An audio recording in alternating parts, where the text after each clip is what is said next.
कि मुखौटा पहनने के बाद इंसान अपना चरित्र को खोकर, यानी कि अपना आइडेंटिटी खोकर उस आइडेंटिटी पे चला जाता है, आइडेंटिटी लेता है ऑन स्टेज। संघर्ष लगातार करते रहे हैं, जूझते रहे हैं, लेकिन हारे नहीं हैं, कभी थके नहीं हैं।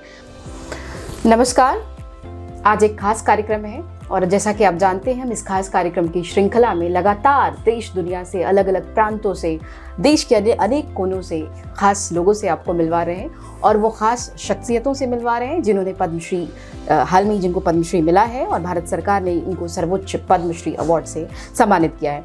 आज की श्रृंखला में जैसा कि हम जानते हैं कि पद्मश्री अवार्ड सर्वोच्च नागरिक सम्मानों में से एक है जो विभिन्न क्षेत्रों में उपलब्धियों के लिए, विशेष उपलब्धियों के लिए दिया जाता है। आज की श्रृंखला में हमसे एक खास मेहमान मिल रहे हैं, शशधर आचार्य जी। झारखंड से हैं और छऊ नृत्य को लेकर जाना माना नाम है इनका। देश दुनिया में इन्होंने खूब नाम कमाया है, छऊ नृत्य को एक विशेष स्तर तक पहुंचाया है और सर्वोच्चता तक पहुंचने के बाद भी आज भी ये जड़ों से जुड़े हैं।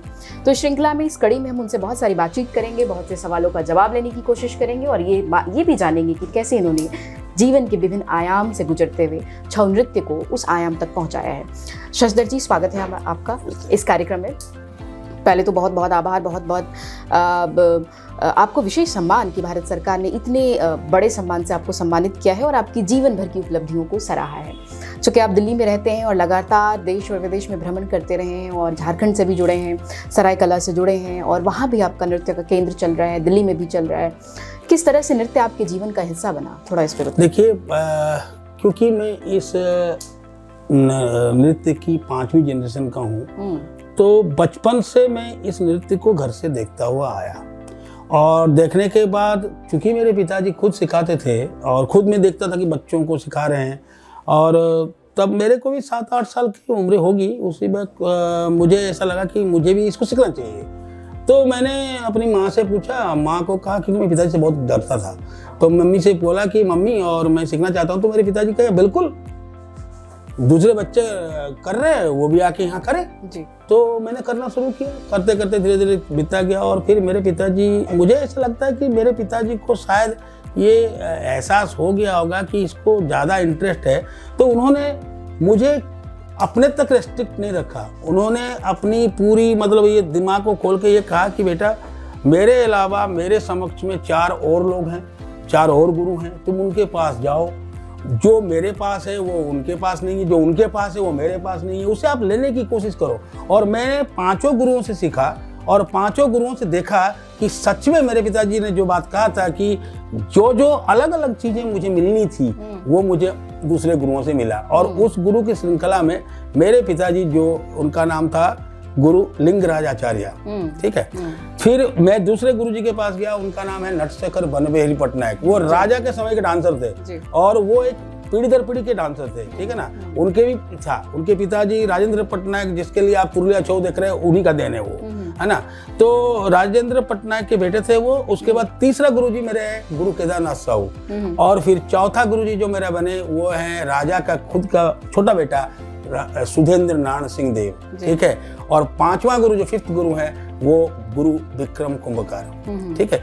इन 5 गुरुओं से सीखने के बाद जब मैंने शिक्षा प्राप्त कर ली तो मुझे ऐसा लगा कि मुझे इस छोटी सी जगह में अपनी कला को अगर आगे ले जाना है तो मुझे कहीं ना कहीं मुझे यहाँ से कहीं जाना पड़ेगा जी। और तब जब मैं जाऊंगा तभी जाके इस कला की परिचय और इस कला को पहचान में दे पाऊंगा। क्योंकि मैं गुरुओं के साथ परफॉर्मेंस करता था, गुरुओं के साथ विदेश भी गया हूँ नाचने के लिए, लेकिन मैं सेटिस्फाइड नहीं था अपने आप में, है ना। तो उस वक्त मैं ढूंढता रहा कि मैं कैसे जाऊं, मैं किसी को पहचानता नहीं हूँ, जानता नहीं हूँ। बगल में कलकत्ता था, मैं कलकत्ता नहीं गया जी। सवाल ये भी है ना, ऐसे समय में जब सारे भारत के, मैं अगर भारत की बात करूँ, यहाँ ज़्यादातर लोग कथक से परिचित हैं, भरतनाट्यम जैसे सुप्रसिद्ध नृत्य से परिचित हैं, लेकिन सिर्फ छऊ ही क्यों? क्योंकि मुझे लगता है बहुत एक कम तबका है जो इस नृत्य को लेकर बहुत ज़्यादा समझ रखता है। तो छऊ नृत्य को कैसे आप नहीं, देखिए यही तो बात है ना कि इसकी जितनी भी बड़ी बड़ी फोरम पहले बैठी थी, जितने वर्कशॉप हुए थे, सेमिनार हुए थे, मैंने वहाँ पर गुरुजी लोगों को बोलते हुए सुना है। तो मैं कहीं ना कहीं वहाँ से वो असंतुष्ट था। मेरे गुरु लोग बोलते थे, जरूर सही बात बोलते थे, गलत नहीं बोलते थे, लेकिन मैं असंतुष्ट था। मुझे कहीं ना कहीं मुझे ऐसा लगता था इसको एक अच्छी फोरम में रख के इसकी अच्छी चर्चा करूं और इस नृत्य की खूबियों के लिए और बारीकियों को मैं उनको दर्शाऊं, ये मेरी बहुत इच्छा थी। तो मुझे 1987 में India international martial art and theatre dance का एक सेमिनार हुआ कलकत्ता में, पदातिक ने ऑर्गेनाइज किया। उस पे मैं डॉक्टर सुरेश अवस्थी ने कहा कि कोई गुरु नहीं करेगा, ये लड़का करेगा। और मैंने वहाँ डेमो किया था और मैंने एक्सप्लेन किया था, तो बहुत अच्छा लगा था। एंड्रू टीस हुआ कि रिचर्ड सेटनर, रिचर्ड एमार्ट, ऐसे स्कॉलर आए थे विदेशों से, और उन्होंने ये यहाँ से मेरे ये डेमो देखने के बाद उन्होंने बुक लिखा। जब मैं अमेरिका गया 2004 में, तब मुझे वो बुक मिली और उनकी आर्टिकल मिली। उन्होंने लिखा कि सरायकला छऊ जितना ट्रेडिशनल है उतना कंटेम्प्रेरी है। बट प्रॉब्लम क्या है मालूम है, हमारे भारतवर्ष में एक है कि उस डांस की बारीकियों को जानना बहुत जरूरी है। अगर आप बारीकियों को नहीं जानते हैं, मैं आपको डिफरेंशिएट बताऊंगा कि सरायकला छऊ क्यों ही भीड़ में एक अलग है। हमारे यहाँ कितने डांस फॉर्म है जी। हर डांस की उत्पत्ति और विकास के बारे में ये कही गई है, ये किसी ना किसी खास जगह से, किसी ना किसी खास व्यक्ति समूह से, किसी ना किसी मंदिर से। लेकिन ये डांस फॉर्म एक ऐसा अविरल डांस फॉर्म है जो ना मंदिर से निकला, ना मस्जिद से निकला, ना राजा के यहाँ राजा के दरबार में पड़ा और कैंटोनमेंट से निकला जी जी। तो योद्धाओं का है। और आपको पता होना चाहिए कि भारत की युद्ध कला, इंडियन कॉम्बैट का 3 अवशेष अभी हमारे इंडिया में है। कलरी, थंगता और छऊ की फरीकंडा। ये दोनों थोड़ी थोड़ी इन्फ्लुएंस है डांस फॉर्म वहाँ के स्टेट का, लेकिन छऊ में पूरी फरीकंडा है, पूरी मार्शल आर्ट से चली गई है, क्योंकि योद्धाओं का था तो इन्होंने इसको डांस फॉर्म बना दिया, ठीक है। लेकिन इस पे और भारतीय अन्य कलाओं में क्या डिफरेंस है या क्या महत्व है, उनका क्या कमी है, इनका क्या ज्यादा है, मैं आपको बताता हूँ। एक छोटी सी बात, हर आर्ट फॉर्म का एक ही उद्देश्य होता है, वो क्या है, वो है एक्सप्रेशन जी। हर आर्ट फॉर्म, चाहे वो पेंटिंग्स हो, चाहे वो संगीत हो, चाहे वो नृत्य हो, चाहे वो थिएटर हो, बिना एक्सप्रेशन कोई काम नहीं होता है। सबसे पहली बड़ी बात है कि सरायकला छऊ टोटली बेस्ड ऑन आंगिका अभिनय, फिजिकल थिएटर। आपको पता होना चाहिए कि डांस जितनी निकली है ना, ये पहले नहीं थी, सब थिएटर से आया, सबकी उत्पत्ति वही, सबकी थिएटर से। संस्कृत थिएटर था हमारा पुराने में, पहले संस्कृत थिएटर हुआ करती थी। अभी भी आप देखिए संस्कृत थिएटर को जब लोग थोड़ा सा बहुत नहीं समझदार बने तो फोक थिएटर बनी है। आप देखिए नौटंकी देखिए, माच देखिए, बाबूजी की पर देखिए, है ना, जितनी फोक थिएटर है सब फोक थिएटर को देखिए। आप बिहार का फोक थिएटर को, नटुआ, नाचा, माच जितना है, वो क्या बोलते उसको, भिखारी ठाकुर जी का, भिखारी ठाकुर जी का क्या बोलते हैं उसको, भिखारी ठाकुर की जो कंपोजिशन है, विदेशिया देखिए, इसमें संपूर्ण एक्टर आपको मिलेगा, जो नाचता भी हो, गाता भी हो, बोलता भी हो, डायलॉग भी अच्छा बोलता हो। जो अच्छा गाएगा वो अच्छा डायलॉग बोलेगा, जो अच्छा नाचेगा उसका अभिनय अच्छा होगा। तो मुझे लगा कि कहीं ना कहीं ये इंटर रिलेटेड है। में क्या होता है, कहते हैं ना कि तुम गांधी बन जाओ। अरे मैं कैसे गांधी बन सकता हूँ, मैं ना शकल है, ना सूरत है, ना कुछ है। एक थ्योरी कहता है तुम गांधी बनो, अगर गांधी को एक्टिंग करना है तो गांधी बनो। तो दूसरा कहता है नहीं गांधी बनने की जरूरत नहीं, उसके आसपास बन जाओ, बस बन जाओ गांधी। वस्त्र धारण कर दिया, डंडा पकड़ लिया, चश्मा लगा लिया, टकला बन गया, गांधी बन गया। तो मुझे लगा कि यार ये हर आर्ट फॉर्म में ये एक्सप्रेशंस हैं, तो उसका मैं सिंबॉलिकल एस्पेक्ट को पकड़ूं इसको। तो मुझे ऐसा लगा, मैं उसी दिन से बोलने लगा कि मुखौटा पहनने के बाद इंसान अपना चरित्र को खोकर, यानी कि अपना आइडेंटिटी खोकर उस आइडेंटिटी पे चला जाता है, आइडेंटिटी लेता है ऑन स्टेज, जो कैरेक्टर वो प्रेजेंट करता है। अगर मैं कृष्ण बनकर प्रेजेंट करता हूं तो आप मुखौटा पहनने के बाद आप मुझे नहीं पहचान सकते हो। आप कहोगे ये तो कृष्ण है, ये तो रात्रि है, ये तो शिव जी हैं, ये तो पार्वती हैं, तो उसी कैरेक्टर को, तो ये अलग है ना। तो कहीं ना कहीं वो असल कैरेक्टर है वो छुप जाता है, ऐसा लगता है कि चूंकि ये भाव भंगिमाओं वाला ना अपना खुद का जो आइडेंटिटी है, मैं शशधर आचार्य हूँ, ये आप मुझे ऑन स्टेज नहीं बोल सकते हैं। तो ये तो अच्छी चीज है ना, ये तो इस कला की महत्ता है कि उस आदमी का कैरेक्टर, उस कलाकार के कैरेक्टर को निभाकर उस कैरेक्टर को दर्शाता है जो ऑडियंस देखना चाहता है। आपको अगर मेकअप करके मैं राधा बना दूं तो मैं बता सकता हूं कि आप राधा हैं। इन्होंने मेकअप किया था, इन्होंने बोला, लेकिन इस पे पता नहीं चलेगा कि आप है, मैं हूं, ये है, वो है, कोई नहीं पता चलेगा। उसमें आप केवल जानेंगे ये राधा है ना। तो ये अलग, और इस क्योंकि, और आपको एक बात बताना चाहता हूं कि ये कला अभी झारखंड में जरूर है, जरूर है। लेकिन इसका विस्तार कई क्षेत्रों तक हुआ है। सुनिए, इसका विस्तार ऐसे हुआ है कि मैं आपको थोड़ा सा टच करके जाता हूँ कि 1205 एडी में 1205 एडी में पहला किंगडम स्थापित करे दर्पनारायण सिंहदेव पोड़ाहाट में 7 सरंडा हिल्स के अंदर में, ठीक है। और 7 सरंडा हिल्स में जब किए तो वहाँ कौन लोग रहते थे? आदिवासी लोग रहते थे। अभी जो ट्राइबल का जो चिपक गया हमारे साथ, है ना, कि ये ट्राइबल डांस है, वो मैं बता रहा हूँ, वो ये ट्राइबल डांस बिल्कुल नहीं है, कहीं से भी नहीं है, कहीं दूर दराज से मुझे दिखती नहीं, क्योंकि कोई भी एक गुरु का नाम बताइए जो ट्राइबल था, कोई भी एक डांसर बताइए जो ट्राइबल था, या अभी भी है। अभी है क्योंकि आजादी के बाद जब इसका बंटवारा हुआ ओड्रो देश का, ये ओड्रो देश के अंदर में था इस एरिया, तो 3 भागों में बटा। कुछ चला गया बिहार में जो आज झारखंड में है, कुछ चला गया बंगाल में जो आज बंगाल में है, और कुछ उड़ीसा में जो जहाँ था। तो मयूरभंज छऊ भंज डायनेस्टी में रह गया, सरायकला में सिंहभूम डायनेस्टी उसमें रह गया सरायकला छऊ, और पुरुलिया छऊ चला गया वेस्ट बंगाल में, है ना, वहाँ काशीपुर डायनेस्टी है। तो जो भी व्यक्ति, जो भी बच्चा पैदा होने के बाद जिसके घर में पलता है उसका कैरेक्टर वो पकड़ता है। वो बंगाली है तो बंगला बोलेगा, उड़िया है तो उड़िया बोलेगा, हिंदी है तो हिंदी बोलेगा, अंग्रेजी है तो अंग्रेजी बोलेगा। हाँ, लेकिन मुझे ऐसा लगता है कि भाषा, जलवायु, खान पान, पहनावा, उनकी कल्चर जब इस आर्ट फॉर्म में मिला तो वो कल्चर अलग से पनपने लगा। पुरुलिया छऊ देखिए, खाली एक्रोबेटिक मूवमेंट, डांस है नहीं, खाली एक्रोबेटिक मूवमेंट है ना, डांस में एक्रोबेटिक मूवमेंट था, लेकिन इतनी नहीं थी। उन्होंने उसको प्रधानता बना लिया कि भाई यही डांस है, तो उसको वो करते हैं, ठीक है। मयूरभंज में चले जाइए, वहाँ सब लोअर कास्ट करते थे लोग, लोअर कास्ट वाले, है ना, तो उनमें उनकी जो ट्राइबल और जो मिक्स था वो मिल गया, ठीक है। वो वहाँ कहते हैं, हाँ, वहाँ कहते हैं धावनी छऊ है, वहाँ कहते हैं नीलगिरी छऊ है, जो इन्फ्लुएंस हुआ है। लेकिन सरायकला एक ऐसा जगह था जहाँ सरायकला के लास्ट राजा आदित्य प्रताप सिंहदेव ने अपने दोनों बेटों को डांसर बना दिया ताकि ये कला को अच्छे लोग करें और ये ऊंचा उठे, ये इसका स्तर आगे बढ़े। राजाओं की बहुत देन है। मैं राजाओं को अभी भी सल्यूट करता हूँ कि उन्होंने खास करके 3 राजा मेरे लिए बहुत मायने रखते हैं। जो पहला राजा था दर्पनारायण, उसका उदित नारायण सिंहदेव, उसका आदित्य प्रताप सिंहदेव। लेकिन सवाल ये है सर कि एक ऐसे समय में जब लोक कलाएं संकट के दौर से गुजर रही हैं, सिमट रही हैं, लगातार हाशिए पर आ रही हैं, तो आप चूंकि अंतर्राष्ट्रीय विश्वविद्यालयों में भी पढ़ाते रहे हैं, देश में भी मेरे ख्याल से नाटक अकादमी से भी जुड़े हैं, और NSD, तमाम ऐसी संस्थाएं हैं जहाँ पे आप अपनी कला का प्रदर्शन भी करते हैं, लगातार पढ़ा रहे हैं, प्रशिक्षण से भी जुड़े हैं। कितना संघर्ष करना पड़ा एक शिक्षक के तौर पे, एक कलाकार के तौर पे इस छऊ को स्थापित करने में? देखिए, ऐसा है कि ये एक ऐसी कला है, जो छऊ की कला ऐसी है, ना इसको किसी होटल में नाच सकते हैं, ना इसको रोड में नाच सकते हैं, ना शादी ब्याह में कर सकते हैं। इसके लिए एक अलग सी प्लेटफॉर्म चाहिए, इसके लिए एक अलग सी वो व्यवस्था चाहिए जिसके ऊपर हम इसको परफॉर्मेंस करते हैं। तो वो गिने चुने साल भर में कितने मिलेंगे? 10 या 12 मिलेंगे मुश्किल से, मैं मुश्किल से कर रहा हूँ। लेकिन उसके अलावा क्या करना है? उसके अलावा तो कुछ करना है ना, तभी तो एक कला बची रहेगी।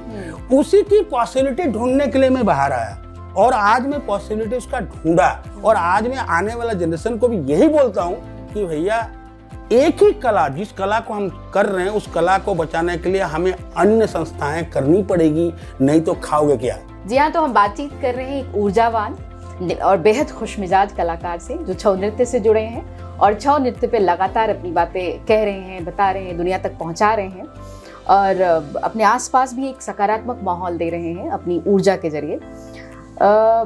चूँकि हम कहते हैं कि ये छऊ नृत्य वो भंगिमाओं वाला नृत्य है, मुखौटे से जुड़ा हुआ नृत्य है। कुछ एक भंगिमाएं बताएं बैठ के हमारे दर्शकों को, तो वो थोड़ा आह्लादित हों, थोड़ा। देखिए, सबसे बड़ी बात क्या है कि नृत्य में जो डांस हम कहते हैं, वो बहुत सारे चीजों को मिलते हुए नृत्य होती है। पूरी शरीर जो है, कंप्लीट शरीर, यहाँ से लेकर अंगूठी तक, अंगुली तक, पूरी शरीर में आपका अंग भंगिमाएं हैं, है ना। और बिल्कुल अगर हम ऐसे करते हैं तो कहते हैं कि हस्त मुद्रा है, ठीक है। अगर हम ऐसे करते हैं तो ये कहते हैं ग्रीवा भेद है ना। अगर हम ये चला रहे हैं तो ये चेस्ट का मूवमेंट है, हिप का मूवमेंट है। फिर इन सब को मिला देने से एक भंगिमा बन जाएगी। अगर आपको शर्म लग रही है तो आप यहाँ रह जाएंगे, तो शर्म हो गया ना, आंखें नीचे हो गई। तो ये चीजें, ये शारीरिक अंग भंगिमाओं से हर चीज को बताया जा सकता है बिना कुछ कहे हुए। अभी देखिए, दूसरे डांस फॉर्म में भी बाहर से गायन प्रथा होती है और उसको अभिनय ये करते हैं, तो चीज तो वही है ना। हमारा नहीं है गायन, लेकिन हम अभिनय वही कर रहे हैं जो हम आपको दिखाना चाहते हैं। और मुझे तो ऐसा लगता है कि आप एक बात बताइए कि लोग बहुत तरह के क्वेश्चन करते हैं ना, कि हमारे यहाँ एक बड़ी बड़ी द्वंद है भारत में कि एक तो वो शब्द ही गलत है, बोलते हैं लोग क्लासिकल, गलत है, वो शास्त्रीय होना चाहिए, शास्त्रीय और लोक पारंपरिक, है ना। ये जो एक डिस्टिंक्ट है ना, मुझे इसको आधा समझ आता है, आधा समझ में नहीं आता। क्यों बताऊं? इसलिए मैं समझने की कोशिश भी नहीं करता हूं कि मुझे लगता है कि अगर कोडिफाइड भी है और असुंदरता है उस नृत्य में, तो उस नृत्य का क्या फायदा है? जो सुंदर दिखती है, जो सुंदर सुनने में लगता है, वही तो संगीत है ना। अगर जो कर्णप्रिय लगे, तो इसलिए कहता हूँ कि मेरे को कई बार लोग पूछते हैं ये क्या है, क्लासिकल है, फोक है, क्या है। मैंने कहा कि आपको सुंदर लगता है ना, हाँ। आपको मीनिंगफुल लगता है ना, हाँ। तो फिर देखिए, फिर क्या के लिए पूछ रहे हैं मेरे को? तो मुझे ये बोलना है, एक बात बताइए, जब हम बोलते हैं कि भाई वो जो जहाज डूब गया था, उसमें से जो बोतल, शराब की बोतल निकली थी, वो करोड़ों रुपया बिक्री हुई है, टाइटैनिक से करोड़ों रुपए बिक्री हुई है ना। जब ये 12 से 5 एडी से लेकर आज तक ओरल ट्रेडिशन में ये डांस बजते हुए आ रहा है, तो ये ज्यादा क्लासिकल है। वो जो 100 साल में हुआ है वो क्लासिकल है, मुझे बता दीजिए। मेरा ये प्रश्न है। दूसरा, क्लासिकल फोक की नहीं करना चाहिए। ठीक है, जो कला जिस रूप में है उस कला को उस रूप में बढ़ाइए, उस कला को उस रूप में प्रगति कीजिए, उस कला को उस तरह दिखाइए। हाँ, एक बात है, क्रिएटिव के नाम पर उसकी आत्मा को मत मारिए, उसकी आत्मा को बचा रखिए। क्योंकि आज जो जमाना आया ना, इस क्रिएटिव जमाना में आत्मा सूख रही है हमारी, क्योंकि आत्मा ये सबसे महत्वपूर्ण बात आपने कही, आत्मा सूख रही है। आत्मा को बचा के आप काम कीजिए ना, मना कौन करता है? कोई मना नहीं करेगा। और आज तक मैंने कोशिश करी है कि छऊ की जो आत्मा है ना, उसको रख के मैं कहीं कोरियोग्राफी करता हूँ तो छऊ की आत्मा को बचा के करता हूँ, ताकि लोग मुझे उंगली न दिखा सके कि तुमने गड़बड़ कर दिया भाई। ये बहुत सारी चीजें हैं, बहुत सारे प्रश्न मेरे मन में जगता है, मैं इसे दूर करने की कोशिश करता हूँ, है ना। अभी सबसे बड़ी प्रॉब्लम आ गई है कि देखिए, सबसे बड़ा है कि सभी कला में, केवल छऊ की बात नहीं करूँ, सस्टेनेंस का बड़ी प्रॉब्लम है। ठीक है, अब तो खुद को ही उपार्जन करना है, खुद को करना है, खुद को कला को बचाना है। तो ये एक बड़ी कष्टदायक है, लेकिन हमारे संघर्ष चलता है, नहीं, यात्राएं रुकती हैं। हमारी सरकार, ऐसे बात नहीं है, हमारी सरकार हमें नहीं देती है, हमें देती है। हमारा भी कुछ फर्ज बनता है सरकार के प्रति कि उस चीज को सही ढंग से यूटिलाइज करें। जो हमारे भाइयों ने उन चीज को सही ढंग से यूटिलाइज नहीं कर रहे हैं, सरकार देती है। मैं सरकार को दोष नहीं देता हूँ, सरकार, हाँ, आगे के लिए जरूर डिमांड करता हूँ कि क्या मुझे और करना है, लेकिन सरकार जितनी भी दे रही है ना, पर्याप्त दे रही है, उसकी सही यूटिलाइज होना चाहिए, ये मेरा मानना है। वो कहते हैं कि हिम्मत लेकर जो चले, विजय सदा वो पाए, मंजिल उसको नित नहीं मिले, बाधा खड़ी ल जाए। तो ये निश्चित ही इन पे बहुत सटीक बैठता है शशधर जी पे। और ठीक इसी तरह हम पाब्लो पिकासो की भी बात करते हैं। उन्होंने कहा था कि तब तक लड़ते रहो, जूझते रहो, जब तक कि मंजिल ना मिले। ये लगातार इस नृत्य के जरिए देश दुनिया में इस नृत्य को स्थापित करने की बात करते हैं, उसके लिए प्रयत्न कर रहे हैं, और इसी लिहाज से इन्होंने बहुत सारी उपलब्धियां भी हासिल की है। आचार्य जी, कैसे जोड़ेंगे युवाओं को ऐसे मुश्किल वक्त में, जब एक टेक्नोलॉजी की दुनिया हमारे आसपास, एक वर्चुअल दुनिया विस्तारित हो रही है और लोग लगातार प्रौद्योगिकी से जोड़ रहे हैं? ऐसे में लोक कला को जीवित रखना, उसे सजीव बनाए रखना और हमारी नई पीढ़ी को इस स्थापित से रूबरू कराना कितना मुश्किल है? देखिए, स्टूडेंट का एक ही क्वेश्चन है कि जब हमारे पास सीखने के लिए आते हैं, चाहे वो दिल्ली हो, चाहे वो सरायकला हो, कहीं भी हो, सर हम क्या करेंगे, आगे क्या करेंगे? ठीक है, मैं अपने स्टूडेंट को, खास करके मैं अपने स्टूडेंट को कहता हूं कि बेटा उचित शिक्षा लो। अगर सही सीख गए आप तो इसमें पॉसिबिलिटी बहुत है, आप जिंदगी काट लोगे। आपकी उदाहरण मैं हूं। ठीक है, मैंने हमेशा सरकारी नौकरियां करी, छोड़ी। इसको क्यों करा? इसलिए करा, हाँ, क्यों करा? क्योंकि मुझे लगा कि शायद मुझे करना चाहिए, तभी मैंने करा। और देखिए, सबसे बड़ी बात है कि आप किसी को जबरदस्ती इस लाइन में नहीं ला सकते हैं। उसका खुद का इंटरेस्ट होना चाहिए, कला के प्रति समर्पण होना चाहिए। भगवान है ऊपर वाला, वो रास्ता दिखाता है, उसके रास्ते पे चलो, सही रास्ता मिलेगा, कभी गलत रास्ते नहीं जाओगे। हाँ, लेकिन एक बात और भी है कि सब लोग सब चीज को नहीं पाते हैं। इस बात को मैं भी मानता हूँ, सबको सब चीज नहीं मिलता है, लेकिन कुछ लोग तो है ना जो उस चीज को पा सकते हैं या पहुंच सकते हैं। तो वही प्रयास करें। 100 लोगों को हम सिखाते हैं, 100 लोग अच्छा नहीं करेंगे, उसमें 2 ही लोग करें तो 25 साल 50 साल कला और आगे बढ़ जाएगी। 2 ही लोग सिर्फ। अभी मैं आपको बताता हूँ, हम लोग जो सीखे थे 8-10 लोग सीखे थे, ठीक है, हमारे बैचमेट, उसमें से सिर्फ हम 2 ही लोग बचे हैं अभी, मतलब 2 ही लोग काम करते हैं। और आप वैसे भी 5वीं पीढ़ी से? हाँ, नहीं, हमने जो सीखा था ना उस वक्त मेरे साथ जो कर रहे थे, वो आधे से ज्यादा लोग गायब हो गए, फील्ड से ही गायब। सिर्फ 2 या 3 लोग हम बचे थे जो हम काम कर रहे, 2 लोग उधर पड़े रहते हैं, मैं थोड़ा बाहर इस कला को आगे बढ़ा रहे हैं। हाँ, तो इससे क्या होता है कि देखिए हमको इंस्पायर करना पड़ेगा, हमें उनकी मतलब क्या बोलेंगे, उनको कन्विंस करना पड़ेगा। हाँ, लेकिन सवाल सबसे वाजिब ये बनता है यहाँ पे कि आज के दौर में जब अभिभावक ये चाहते हैं कि हमारे बच्चों का मुस्तकबिल सिर्फ पढ़ाई लिखाई से संवरेगा, ऐसे में कैसे अभिभावक प्रेरित हों कि वो नृत्य की तरफ और कला की तरफ बच्चों को? मैं एक दिन ऐसे ही पढ़ रहा था वो फेसबुक में, और फेसबुक में एक एपीजे जी का एक कोटेशन था। उन्होंने कहा, आपको संगीत, मैं दर्शकों को बताते चलूं, संगीत नाटक अकादमी अवार्ड से भी सम्मानित हुए हैं, दुनिया भर के अवार्ड इनको मिले हैं, और कला को समर्पित अवार्ड तो बहुत सारे मिले हैं इनको। तो मैं ये सर से बहुत इंस्पायर्ड हूँ, इनकी कोटेशन बहुत पढ़ता हूँ कलाम साहब कभी। हाँ, उन्होंने एक बार लिखा था, हिंदी में लिखा हुआ था कि हम लोग सब भारतवर्ष में पढ़ते इसलिए है कि हम नौकरी करें, नौकर रखेंगे ये सोच के कभी नहीं सोचा पढ़ा। यानी कि आप दूसरे को उपार्जन दो, बॉस बनकर दूसरे को उपार्जन दो।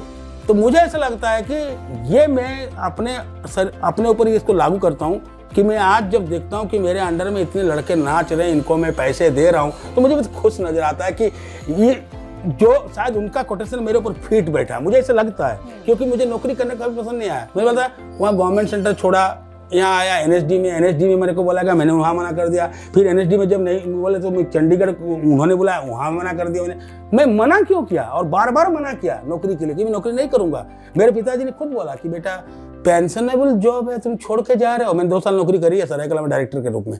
तो मैंने कहा पापा अगर बचा रहूँगा तभी ना, अगर मर गया तो कौन पेंशन लेगा। तो इसीलिए देखिए एक हिम्मत से काम करना पड़ता है, इसलिए बच्चे घबराए नहीं। मैं तो ये कहूँगा अपकमिंग जो बच्चे हैं ना, ये घबराए नहीं। अरे अगर तुम सही ढंग से किसी भगवान की पूजा करते हो, कहीं ना कहीं तो फल मिलेगा, रास्ता मिलेगा। इसको तुम मान के चलो, अच्छी तरह से पढ़ाई करो बस। तो मुश्किलें हरा नहीं सकती जब तक मन ना हारे, यानी मन के हारे हार है, मन के जीते जीत। बहुत ही निश्चित इन्होंने बहुत अच्छा संदेश दिया है, सकारात्मक संदेश दिया है युवाओं के लिए। आचार्य जी, राष्ट्र के नाम क्या संदेश है? इतना बड़ा अवार्ड मिला है, 4था सबसे बड़ा नागरिक सम्मान प्राप्त हुआ है, कैसा, क्या कुछ कहना चाहिए? आपको मालूम है कि इस कला को जी मैं आपको बताऊं, राष्ट्र के नाम पे ही तो समर्पित है सब कुछ, क्योंकि इस कला को, ऐसे संदेश जो प्रेरित कर सके, इस कला को 2010 में यूनेस्को ने इंटेंजिबल कल्चरल हेरिटेज का दर्जा दिया है। 6 को क्यों दिया? भारत सरकार ने दिलवाया ना, भारत सरकार ने अप्लाई किया था ना, तो मिल तो गया ना। तो ये राष्ट्र का गौरव नहीं है? इतनी एक ऐसा डांस फॉर्म जो भारत के किस कोने में हो रहा है, किनके अंदर में है, कितने लोग करते हैं, उसको यूनेस्को में ठप्पा लग गया। और क्या चाहिए भारत सरकार को? लेकिन भारत सरकार ने हीरे को तो दिखा दिया हुआ कि ये हीरा है मेरा। अब हीरे को संभालेगा कर, उसमें जो दरार पड़ रही है उस दरार को भारत सरकार को ध्यान देना चाहिए, ये मेरा बोलना है। जी हाँ, तो हम बातचीत कर रहे हैं बहुत ही उम्दा कलाकार से, छऊ नृत्य से जुड़े हैं, और छऊ नृत्य को इन्होंने उच्चतम शिखर तक पहुंचाया है। शशधर आचार्य जी से बहुत सारी बातचीत हुई, और हमने नृत्य की बहुत सारी आयामों पे, उसकी यात्राओं पे बात की है। हमने ये भी देखा कि इन्होंने कैसे कैसे संघर्ष से जूझकर अपने मुस्तकबिल को ऊंचा रखा, ऊंचा बनाया, और लगातार इस सफ़र में आगे बढ़ते रहे। ये कभी हारे भी नहीं, कभी झुके भी नहीं, कभी टूटे भी नहीं, और आज भी इनकी ये यात्रा निरंतर जारी है। तो हम इस बातचीत को थोड़ा सा और आगे बढ़ाएं। आपके प्रिय कवि, बहुत एक वर्ड में, एक शब्द में आंसर देना। और जयशंकर प्रसाद। आपके प्रिय नाटककार? सतीश अलग। प्रिय अभिनेता? अमिताभ बच्चन। प्रिय अभिनेत्री? रेखा। प्रिय पुस्तक?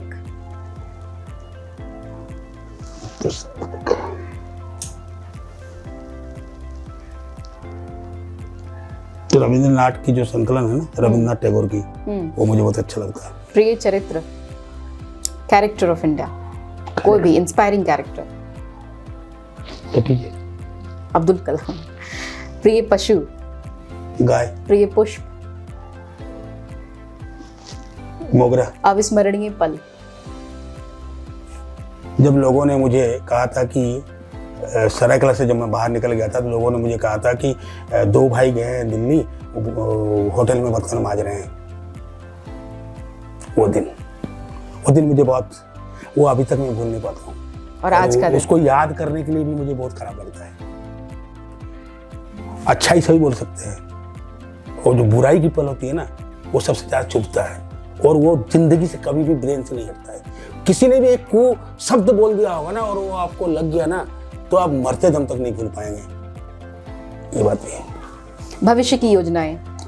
योजना क्या है, मैं तो यही चाहता हूँ कि मैं दिल्ली में बहुत काम कर लिया और बहुत ज़्यादा ही काम ठीक ठाक हो गया। अब मुझे बारी है मेरा जिंदगी का कि मुझे अपनी जगह को, अपने बच्चों को, जहाँ से मैंने शुरुआत की थी वहाँ वापस जाके उनको कुछ वापस करना है मुझे। 2 बड़े परिवर्तन जो आप करना चाहेंगे इस देश में, एक कलाकार के तौर पे? देखिए, मुझे तो ऐसा लगता है कि हमारे यहाँ कलाओं की जो अवस्था अभी चल रही है, इसमें थोड़ी सी परिवर्तन लाना पड़ेगा। स्टेट लेवल पर स्टेट वाले देखें, सेंट्रल लेवल पर सेंट्रल देखें, तो कलाएं कभी नहीं मरेगी। ये परिवर्तन होना चाहिए।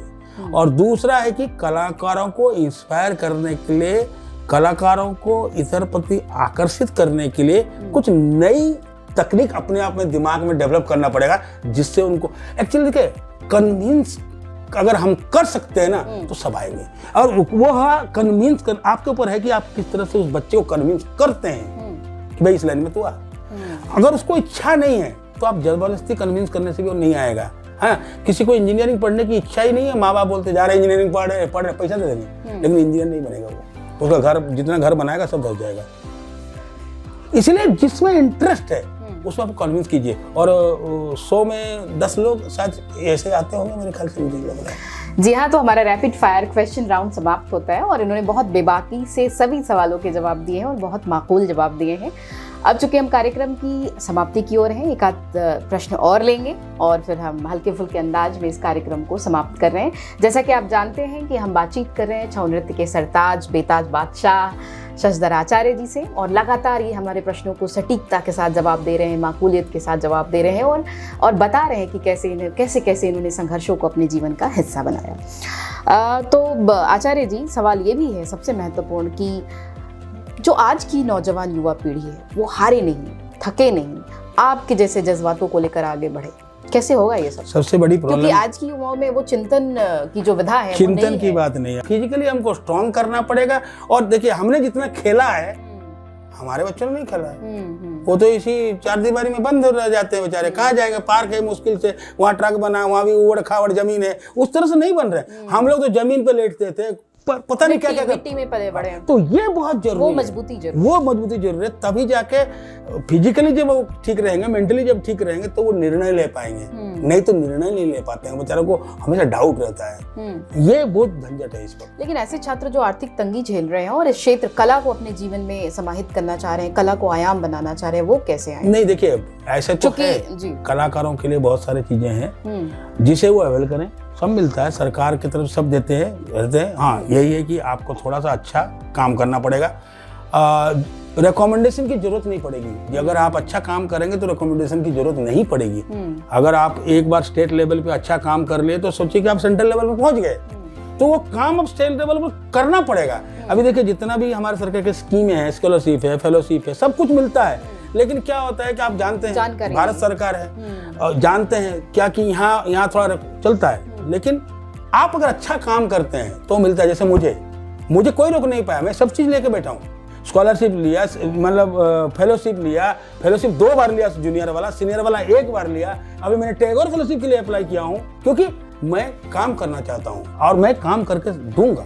ऐसा नहीं कि मैं सिर्फ फेलोशिप लेके पैसे खा के और हजम कर जाऊंगा, नहीं, मेरा काम करना है। क्योंकि मैं तो मिलने से भी करूंगा, नहीं मिलने से भी करूंगा काम।